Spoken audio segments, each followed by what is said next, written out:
Assalamualaikum warahmatullahi wabarakatuh.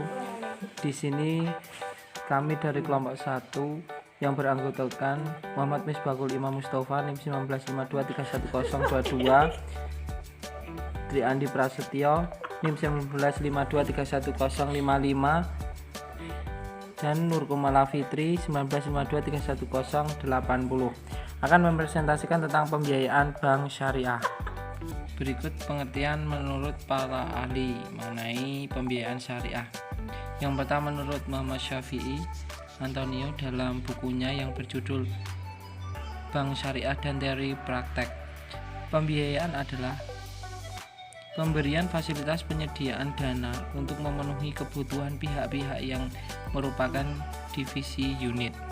Yang kedua, menurut Faitizal, Rival, dan Arifin dalam bukunya yang berjudul Islamic Banking, pembiayaan atau financing adalah pendanaan yang diberikan oleh suatu pihak kepada pihak lain untuk mendukung investasi yang telah direncanakan, baik sendiri maupun lembaga.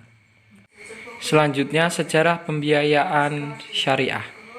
Pengertian menurut sejarah, pembiayaan atau penyaluran dana merupakan salah satu kegiatan utama perbankan syariah. Di samping kegiatan penghimpunan dana, kegiatan jasa-jasa, dan kegiatan sosial. Selanjutnya, unsur-unsur pembiayaan syariah.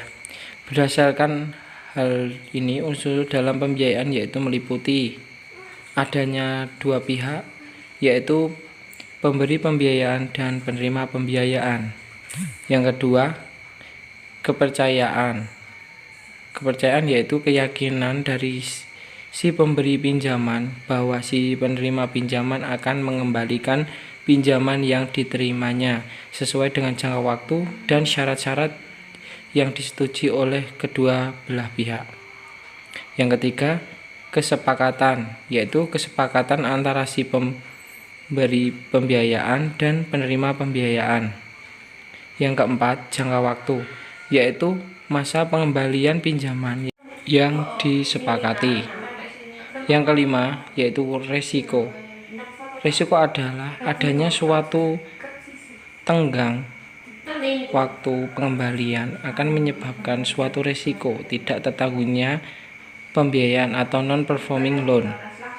Yang keenam, balas jasa, merupakan keuntungan atas pemberi suatu pinjaman jasa tersebut yang bisa kita kenal dengan bagi hasil atau margin. Selanjutnya yaitu prinsip pembiayaan syariah. Prinsip pembiayaan syariah terdapat ada 6. Yang pertama, mudharabah, musyarakah, wadiah, murabahah, salam, dan istisna. Selanjutnya, jenis-jenis pembiayaan jual beli. Pada jenis-jenis pembiayaan jual beli ada 3. Yang pertama, murabahah. Murabahah adalah sebagai akad jual beli barang dengan menyatakan harga pokok dan keuntungan atau margin yang telah disepakati.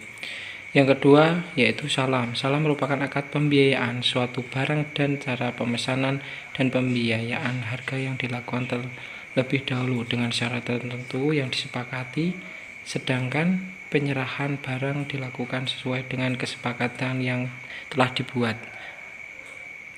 Yang ketiga, istisna. Istisna adalah akad jual beli dalam bentuk pemesanan pembuatan barang tertentu dengan kriteria persyaratan tertentu yang disepakati antara pemesan, pembeli, dan penjual atau pembuat. Selanjutnya, landasan hukum. Yang pertama yaitu landasan hukum murabahah.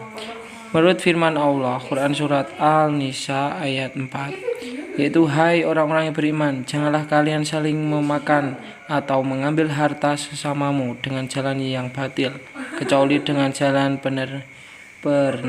perniagaan atau yang berlaku dengan sukarela di antaramu. Selanjutnya, salam. Firman Allah Quran Surat Al-Ma'idah ayat 5, yaitu, hai orang-orang yang beriman, penuhilah akad-akad itu.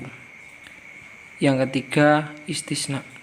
Menurut istisna dalam kaidah fikih, yaitu pada dasarnya semua bentuk muamalah boleh dilakukan kecuali ada dalil yang mengharamkannya.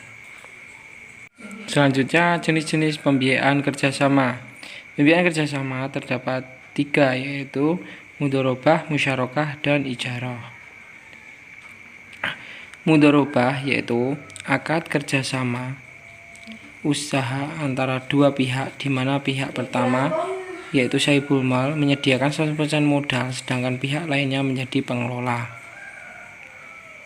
Yang kedua yaitu musyarakah.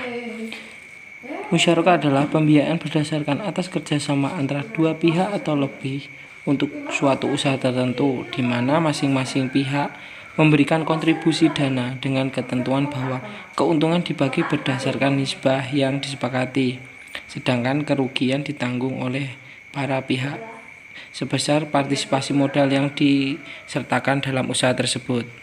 Yang ketiga yaitu ijarah. Ijarah adalah akad penyediaan dana dalam rangka pemindahan hak guna atau manfaat dari satu barang atau jasa berdasarkan transaksi sewa tanpa diikuti dengan pemindahan kepemilikan barang itu sendiri. Yang terakhir yaitu landasan hukum. Yang pertama landasan hukum mudharabah, musyarakah, dan ijarah. Yang pertama, landasan hukum musyarakah. Menurut firman Allah, Quran Surat Al-Ma'idah ayat 5, yaitu hai orang-orang beriman, penuhilah akad-akad itu. Dan hadis Nabi riwayat Taubani. Yang kedua, musyarakah. Menurut firman Quran Surat Syad ayat 38, dan sesungguhnya kebanyakan dari orang-orang yang bersyarikat itu, sebagian dari mereka berbuat zalim kepada sebagian lain, kecuali orang-orang yang beriman dan mengerjakan amal soleh, dan amat sedikitkah mereka ini. Selanjutnya ada riwayat Abu Daud dari Abu Hurairah, Rasulullah berkata, ya bisa dipahami sendiri. Selanjutnya ijarah. Menurut firman Allah Quran Surat Al-Baqarah ayat 2, dan janganlah kamu ingin anakmu disusuhkan oleh orang lain. Tidak dosa bagimu apabila kamu memberikan pembayaran menurut yang patut. Bertakwalah kepada Allah dan katakanlah bahwa Allah Maha melihat apa yang kamu kerjakan. Sekian presentasi dari kami. Mohon maaf bila ada kekurangan.